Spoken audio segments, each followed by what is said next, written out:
Hola chicos, yo soy la doctora Osorno y este es un pequeño video que les va a servir de introducción para el curso que vamos a dar este año. Como pequeña presentación, bueno, pues yo soy médico general, egresada de la Benemérita Universidad Autónoma de Puebla. Soy también médico especialista en otorrinolaringología, egresada de la misma universidad y docente desde hace más o menos 10 años.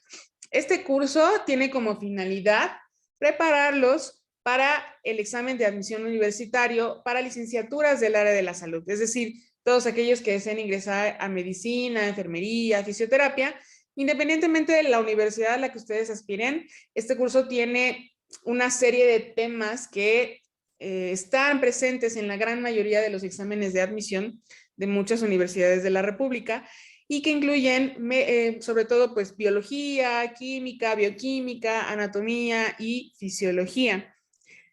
Se van a dar cuenta con esta primera clase que este curso tiene toda la intención de prepararlos de una manera consciente para que no solo memoricen, sino para que se aprendan, para que entiendan los temas y esto les facilite contestar cualquier examen que se les ponga enfrente.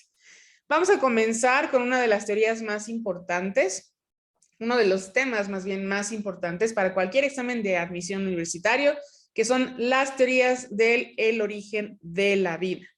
Vamos a comenzar con el creacionismo. Esta teoría también se conoce como teoría creacionista y viene del vocablo creación, que significa acto de crear, y el sufijo ismo, que significa doctrina o sistema. ¿Ok? Esta teoría también se conoce como teoría teológica, de teos, que significa Dios. Y lo que establece es que un ser todopoderoso, bueno, pues se encargó de crear prácticamente pues todo lo que existe. Es decir, que nosotros y el universo somos una obra divina. Esta corriente tiene varias subclasificaciones, pero bueno, en cuanto a la clasificación clásica, a la teoría clásica de los creacionistas cristianos, ellos consideran sobre todo que la evolución pues no existe, ¿ok? Que no hemos progresado conforme ha pasado el tiempo, sino que siempre hemos existido en la Tierra tal y como somos ahora. Esta teoría, independientemente de la religión de la que hablemos, cristiana, musulmana, etcétera, etcétera, pues básicamente en lo que se basa es en un ser con una capacidad superior pues para crearnos. Es una de las teorías más antiguas y pues una de las menos aceptadas porque pues bueno, no explica realmente el origen de las cosas. Hay tres datos que quiero que se les queden grabados que son súper importantes de mencionar aquí. Primero, la corriente del creacionismo o creacionista no acepta la evolución. Si ustedes ven cualquier representación clásica de la Biblia o de la religión que ustedes quieran, van a ver que nos dibujan a los seres humanos tal y como existimos en la actualidad. De igual manera, pues a los animales tal y como existen ahorita. No van a encontrar ninguna representación como la que vemos aquí abajo, con dinosaurios, con pterodáctilos, con criaturas prehistóricas, ya que ellos consideran que eso pues nunca existió. Por lo tanto, tampoco aceptan la edad geológica, la edad de la Tierra. Ellos creen que la Tierra tiene como máximo de 5 a 10,000 años, de 5,000 a 10,000 años y no más, ¿ok? Entonces, esta es otra parte importante, que no aceptan la edad geológica y finalmente no aceptan ninguna prueba científica, es decir, los fósiles y todas aquellas pruebas de que existieron animales prehistóricos, animales diferentes a los que existen en la actualidad, bueno, pues ellos dicen que eso no es posible. Obviamente, bueno, pues la mencionamos porque casi siempre es algo que preguntan en los exámenes de admisión, pero bueno, para fines prácticos es algo que no tomamos tan en cuenta debido a que no nos explica gran cosa. Ahora vamos a ver lo siguiente. Vamos a tener dos corrientes muy importantes que son los abiogenistas o los que apoyan la generación espontánea y los biogenistas. Para ello, lo que vamos a hacer es dividir, si están escribiendo esto en su cuaderno, si están tomando notita, vamos a dividir nuestro cuaderno a la mitad y vamos a tener dos columnas. De un lado vamos a poner a los abiogenistas y del otro lado vamos a poner a los biogenistas. Y bueno, pues vamos a comenzar la pelea entre estas dos corrientes hasta entender qué es lo que sucedió. Primero vamos a hablar de los abiogenistas. Estos creían en la teoría de la generación espontánea. Esta teoría básicamente lo que dice pues es que la vida surge de manera espontánea cuando se combinan ciertos elementos de la naturaleza. Se sustentaba sobre todo pues en la observación de procesos naturales, como por ejemplo pues la putrefacción de alimentos como la carne, que se descomponía y pues que daba origen a larvas, de mosca, gusanos, etcétera. O, por ejemplo, cuando combinábamos dos elementos como la tierra y el agua que daban ambientes húmedos y eso generaba especies como los sapos, como los ratones, etcétera. Entonces, esta teoría se aplicaba sobre todo a los seres pequeños. ¿Por quién fue propuesta, chicos? Bueno, aquí están señalados con 2 asteriscos. Tales de Mileto y Anaxímenes fueron los que propusieron esta teoría. Además, esta teoría se basaba en los elementos clásicos griegos. Si ustedes lo recuerdan, si lo vieron en televisión o lo leyeron en alguna parte, pues tenemos 4 elementos, ¿no? Que son el agua, el aire, el fuego y la tierra. Tales de Mileto específicamente propuso el agua, Anaxímenes el aire, Heráclito el fuego, Genófanes la tierra. Estos se consideran pues los elementos griegos clásicos. Y se creía que la combinación de 2 o más de estos elementos era lo que generaba la vida. Aristóteles, sin embargo, propuso un quinto elemento o también conocido como éter o quinta esencia. Este elemento, sobre todo, hacía referencia a la materia de la que están hechas las estrellas y los cuerpos que se encuentran en el espacio.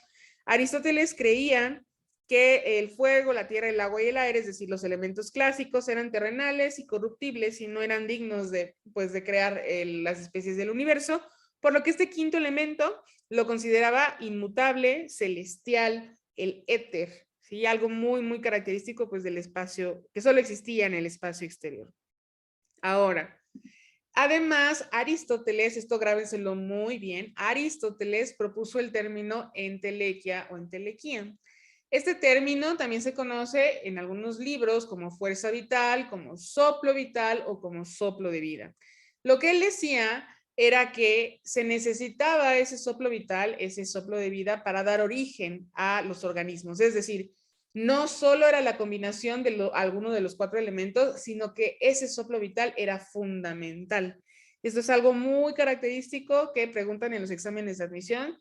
Les pueden preguntar quién propuso el término, que es Aristóteles, o qué significaba el término, o qué era lo que decía Aristóteles respecto a eso.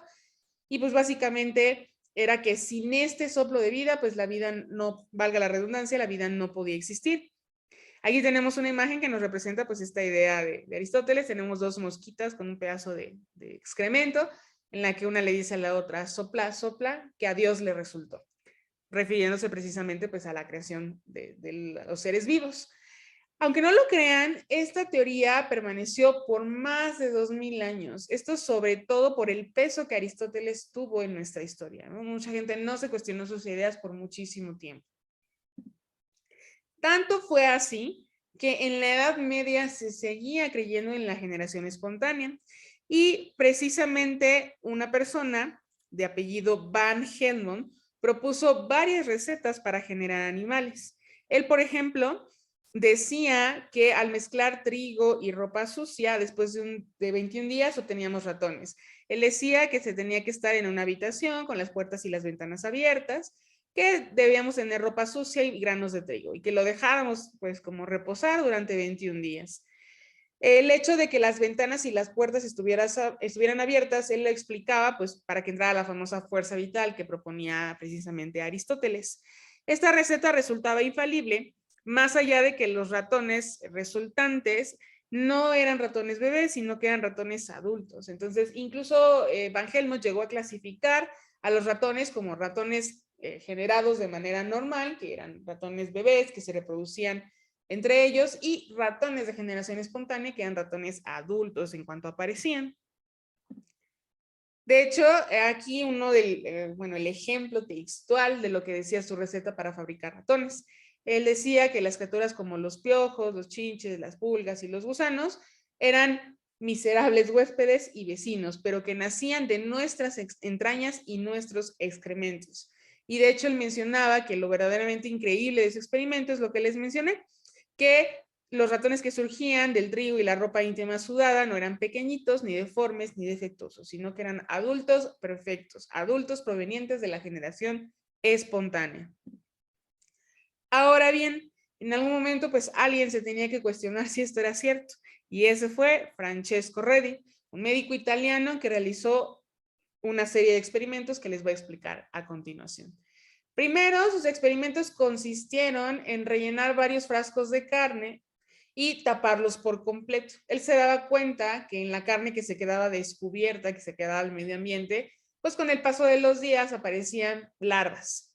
Y cuando él la ponía en frascos y los tapaba, pues las larvas no aparecían. La carne se descomponía, pero las larvas nunca llegaban a ella.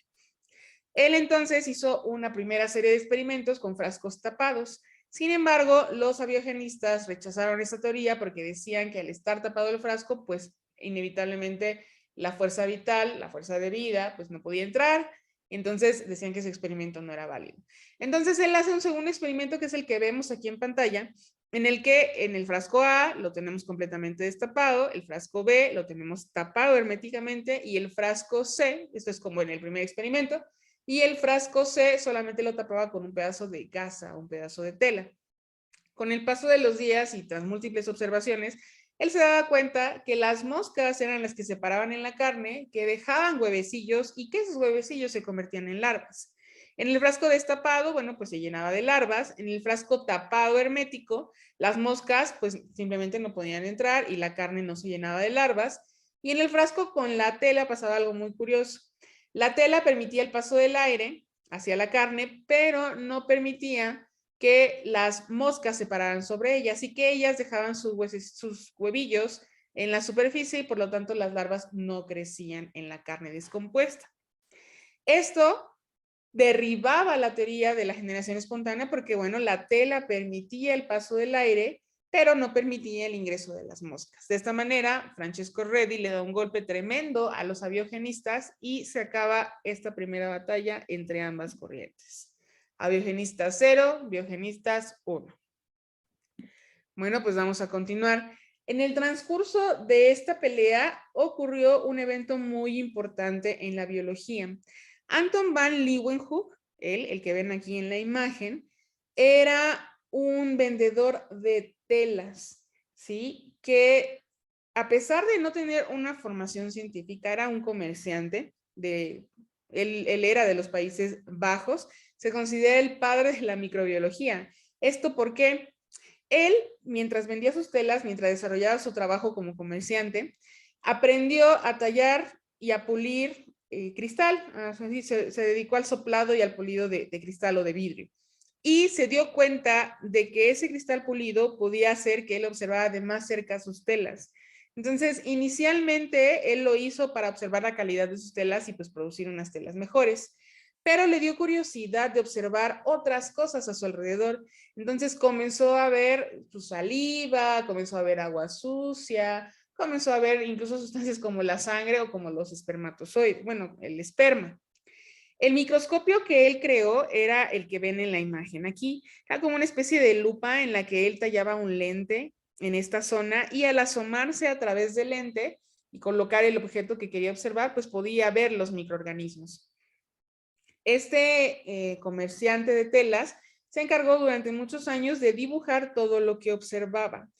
Debido a que él pues no era un miembro de la comunidad científica y que no pertenecía a ese entonces a una academia muy importante que era la Academia de Ciencias de París, pues permaneció silenciado muchos años. Se sabe que escribió cartas hasta 40 años a la Academia de Ciencias y que durante mucho tiempo pues nadie le hizo caso. Sin embargo, él se considera uno de los creadores del microscopio, uno de los contribuyentes para que este invento existiera, debido a que su microscopio, a pesar de la sencillez que ustedes pueden ver aquí, era tan potente que llegaba a alcanzar hasta 275 aumentos. De hecho, se considera él la primera persona en observar a las bacterias y a otros microorganismos. Él comenzó a representarlas y les denominó animáculos, ¿ok? Entonces, él, como les decía, vio las primeras células de la sangre, glóbulos blancos, glóbulos rojos, pudo observar células como los espermatozoides, al ver el raspado de su lengua y el agua sucia, incluso bacterias, parásitos, etcétera, etcétera. Él realmente le dio un golpe muy, muy importante a la microbiología. Ahora, más o menos en la misma época, existió también esta personita, Roberto Hooke. Roberto Hooke sí era, a diferencia de Anton Manley Hooke, bueno, pues un científico, era un científico inglés que también se dedicaba a la investigación de la microbiología. A él se le considera como el padre del microscopio compuesto, ya que se encargó de perfeccionar muchos de los microscopios que existían en ese entonces. Y una de las contribuciones que tuvo fue que la Real Academia de Ciencias de París lo mandó a visitar al anterior, a Anton van Leeuwenhoek, para corroborar todo lo que él escribía en sus cartas. Y después de ser enviado en 1677, Roberto Hooke afirmó la realidad de las observaciones de Leeuwenhoek, dándole a él, pues, la veracidad de sus hechos y el reconocimiento que se merecía. Él, Roberto Hooke, publicó una obra en 1665 que se llamó Micrografía y que tenía la descripción de hasta 50 observaciones microscópicas de lo que él observaba en... Perdón, tuve que cortar la grabación porque se escuchaba mucho ruido afuera. Entonces, él se encargó de validar los hallazgos de Leeuwenhoek y no solamente eso, sino que dentro de sus estudios se dio cuenta al observar un pedazo de corcho, que en ese entonces era corcho natural, que venía del árbol del alcornoque, que este corcho estaba formado por múltiples estructuras que tenían forma de celdas, por lo que él las denominó celdillas, y es la imagen que podemos observar de este lado. Estas celdillas no eran otra cosa más que la pared celular de las células que conformaron en algún momento el árbol del alcornoque o el corcho, y que al morir pues dejaban estos espacios. Este científico denominó a estas células, a estos espacios como celdillas y posteriormente como células, por lo cual se le considera pues el padre de la célula, la persona que la descubrió y además, como les mencionaba anteriormente, el padre del microscopio compuesto. Ahora, ¿por qué hicimos esta interrupción, este break entre la explicación de la pelea de los abiogenistas y biogenistas? Bueno, pues porque en la primera teoría, en la primera parte de esta pelea, ellos ya se habían dado por vencidos en cuanto a que la vida macroscópica pues se generaba de manera espontánea. Pero una vez que se llevaron a cabo estos descubrimientos, los abiogenistas vuelven a surgir, se levantan para volver a pelear, como podemos ver aquí, debido a que ahora ellos intentan explicar que la teoría de la generación espontánea sí podría, de alguna manera, explicar, para la redundancia, la existencia de la vida microscópica. Entonces, aparece John Needham. John Needham pertenece a la corriente abiogenista, lo van a poner de ese lado de la columna. John Needham fue un científico y sacerdote católico que en 1745 hizo los siguientes experimentos. En ese entonces estaba bastante de moda los caldos de cultivo en los que se ponían algunos nutrientes en esas preparaciones y se reproducían los microorganismos que, bueno, estaba de moda observar bajo el microscopio. Entonces, John Needham lo que hizo fue primero calentar el caldo para matar a los microorganismos que se encontraban ahí, para que no existiera ningún sesgo. Después se lo dejaba enfriar, dejándolo abierto, sustentando que debía de estar abierto para que entrara la famosa fuerza vital o soplo vital. Y después de un tiempo, pues los microorganismos crecían. Y él de esa manera explicaba que los microorganismos, pues sí se generaban de manera espontánea. Sin embargo, Lázaro Spallanzani, que pertenece a la corriente biogenista, a la corriente contraria, quiso rebatir el experimento de Needham y realizó un experimento bastante pues, parecido unos años después, en 1769. Él era un fisiólogo italiano y el experimento pues, consistió en lo siguiente. También calentó el cultivo el caldo, para poder matar a los microorganismos y después lo selló. ¿Okay? Lo selló por completo, de tal manera que los microorganismos no crecieron. En el momento en el que él lo destapaba, bueno, los microorganismos entonces se reproducían. Él se dio cuenta en ese entonces que realmente era probable que los microorganismos más bien se encontraran en el aire y que al tapar el frasco pues no podían entrar al caldo de cultivo. Sin embargo, no le hicieron mucho caso al experimento de Spallanzani debido a que, basados en la misma razón por la que refutaban teorías anteriores, Al tapar el frasco, pues no podía entrar el famoso soplo vital, soplo de vida, y por lo tanto era una teoría inválida. Es entonces cuando aparece este personaje que es el más importante de nuestra historia, Luis Pasteur. Luis Pasteur, además de todas las cosas que hizo, también se encargó de lo siguiente. Él por fin demostró que la teoría de la generación espontánea es imposible y acabó para siempre con esa corriente. ¿Qué es lo que hizo? Bueno, Luis Pasteur. Luis Pasteur tomó un caldo en un matraz de cuello recto y lo vertió. Y después, obviamente, pues lo calentó, lo hirvió para matar los microorganismos. De hecho, esta personita, ustedes me imagino que alguna vez han escuchado, pues el método de pasteurización, que significa pues esterilizar las sustancias a través de hervirlas. Se llama así debido pues a que él fue el que la propuso y el que la perfeccionó, Luis Pasteur. Entonces, una vez que tenía el caldo en el matraz de cuello recto, calentó el cuello del matraz para hacerlo curvo. Y este matraz lo denominó pues matraz de cuello de cisne. ¿Qué es lo que sucedía? Bueno, pues que al tener este cuello curvo del matraz, los microorganismos no podían acceder directamente al caldo que se encontraba dentro de él. ¿Y esto por qué?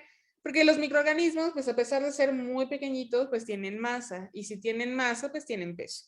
Y eso hacía que se quedaran atorados en las primeras partes, en los primeros tercios del matraz de cuello de cisne, más bien del cuello, y que nunca pudieran alcanzar el caldo de cultivo. De esta manera, este caldo permanecía completamente estéril. Pasteur se dio cuenta después que al inclinar el caldo y hacer que el caldo tuviera contacto con el resto del cuello donde había los microorganismos, bueno, pues entonces se contaminaba y finalmente se reproducían. Esto es algo muy, muy importante porque él demostró que realmente los microorganismos se encuentran en el aire, se encuentran flotando en el aire a nuestro alrededor y que no aparecen de manera espontánea. Es decir, que todo ser vivo, sea macroscópico o microscópico, procede de otro ser vivo preexistente. Finalmente, entonces Luis Pasteur acaba con esta pelea de muchísimos años, demostrando que los biogenistas tenían razón y que la generación espontánea no existe. ¿Ok? Entonces, podemos terminar esta parte diciendo que ganaron los biogenistas. Ahora es bien importante mencionarles algo. Aunque suene extraño, es importante recordar que para que la vida exista, al principio de la historia de la Tierra, la generación espontánea tuvo que haber tenido lugar al menos una vez. Porque de otra manera, ¿cómo empezó entonces la vida? Eso es algo que me gustaría que pensaran, que reflexionaran, porque es el tema de nuestra siguiente clase. Hasta luego.